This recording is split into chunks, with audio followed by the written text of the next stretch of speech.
ನಮಸ್ಕಾರ ಪ್ರೀತಿ ವೀಕ್ಷಕರೇ. ಇವತ್ತು ನವರಾತ್ರಿಯ 7ನೇ ದಿವಸ ಕಾಲರಾತ್ರಿ ಒಂದು ದೇವಿಯ ಆರಾಧನೆ. ಕಾಲರಾತ್ರಿ ಅಂತ ಹೇಳಿದ್ರೆ ಉಗ್ರವಾಗಿರ್ತಕ್ಕಂಥ ಕೂದಲುಗಳನ್ನ ಬಿಟ್ಕೊಂಡಿರ್ತಕ್ಕಂಥ ಕಪ್ಪು ಅಥವಾ ನೀಲ ವರ್ಣದಲ್ಲಿ ಇರ್ತಕ್ಕಂಥ ದೇವಿ ಅಂತ ಹೇಳ್ಬೋದು. ಸಿಂಹವನ್ನ ವಾಹನೆಯಾಗಿ ಇರ್ತಕ್ಕಂಥ ದೇವಿ ಅತ್ಯಂತ ಉಗ್ರವಾದ ರೂಪವನ್ನ ಹೊಂದಿರ್ತಾಳೆ. ಎಲ್ಲ ದುಷ್ಟ ಸಂಹಾರವನ್ನ ಮಾಡೋದಕ್ಕೋಸ್ಕರ ಈ ದೇವಿ ಈ ರೂಪವನ್ನ ಹೊಂದಿರ್ತಾಳೆ ಅಂತ ಹೇಳಲಾಗುತ್ತೆ. ಯಾರೆಲ್ಲ ಈ ದೇವಿಯ ಆರಾಧನೆಯನ್ನ ಇವತ್ತು ವಿಶೇಷವಾಗಿ ಮಾಡ್ತೀವಿ, ನಮ್ಮಲ್ಲಿ ಇರ್ತಕ್ಕಂಥ ದುರ್ಗುಣಗಳ ನಾಶದ ಜೊತೆಗೆ ನಮ್ಮ ವಿರೋಧಿಗಳನ್ನ, ನಮ್ಮ ವೈರಿಗಳನ್ನ ಕೂಡ ಈ ದೇವಿ ನಾಶ ಮಾಡ್ತಾಳೆ ಅಂತ ಹೇಳಲಾಗುತ್ತೆ.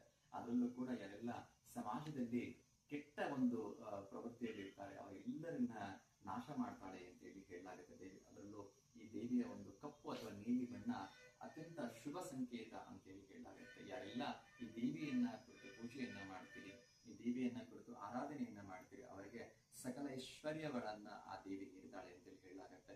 ಈ ದೇವಿಗೆ ಕಪ್ಪು ಅಥವಾ ನೀಲಿ ಬಣ್ಣದ ಹೂಗಳನ್ನು ಇಡೋದ್ರ ಮೂಲಕ ಪೂಜೆಯನ್ನ ಮಾಡಬೇಕು ಅಂತ ಹೇಳ್ತಾರೆ. ಅದರಲ್ಲೂ ಕೂಡ ಬ್ರಾಹ್ಮಿ ಮುಹೂರ್ತದಲ್ಲಿ ಮಾಡ್ತಕ್ಕಂಥ ಪೂಜೆಗೆ ದೇವಿಗೆ ಸುಪ್ರಸನ್ನಳಾಗ್ತಾಳೆ, ನಮ್ಗೆ ಧೈರ್ಯವನ್ನ ನೀಡುತ್ತಾಳೆ, ಶಕ್ತಿಯನ್ನು ನೀಡ್ತಾಳೆ, ಅದ್ರ ಜೊತೆಗೆ ಆಧ್ಯಾತ್ಮಿಕ ಶಕ್ತಿಯನ್ನ ಈ ದೇವಿ ನೀಡ್ತಾಳೆ ಅಂತ ಹೇಳಲಾಗುತ್ತೆ. ದೇವಿಗೆ ಬೆಲ್ಲದ ಪಾಯಸವನ್ನ ನೈವೇದ್ಯ ಮಾಡ್ತಕ್ಕಂಥದ್ದು ತುಂಬಾ ಶ್ರೇಷ್ಠಕರ ಅಂತ ಹೇಳಲಾಗುತ್ತೆ. ಬ್ರಾಹ್ಮಿ ಮುಹೂರ್ತದಲ್ಲಿ ಮಾಡ್ತಕ್ಕಂಥ ಪೂಜೆ ಅತ್ಯಂತ ಶ್ರೇಷ್ಠ ಈ ದೇವಿಗೆ ಅಂತಕ್ಕಂಥದ್ದು ಕೂಡ ಒಂದು ನಂಬಿಕೆ ಇದೆ. ಯಾರಿಗೆ ಸಾಧ್ಯವಾಗುತ್ತೆ ದುರ್ಗಾ ಸಪ್ತಶತಿಯನ್ನ ಓದಬಹುದು, ಅಥವಾ ಒಂದು ದುರ್ಗಾ ಮಹಾಸತಿ ಪಾರಾಯಣವನ್ನ ಓದಬಹುದು, ಅಥವಾ ಯಾರು ಸಾಧ್ಯವಾಗಲ್ವಾ ಯೂಟ್ಯೂಬ್ ಅಲ್ಲಿ ಇರ್ತಕ್ಕಂಥ ಒಂದು ಕಾಲರಾತ್ರಿ ದೇವಿ ಆರಾಧನೆಯನ್ನ ಕೇಳಿದ್ರು ಸಾಕು.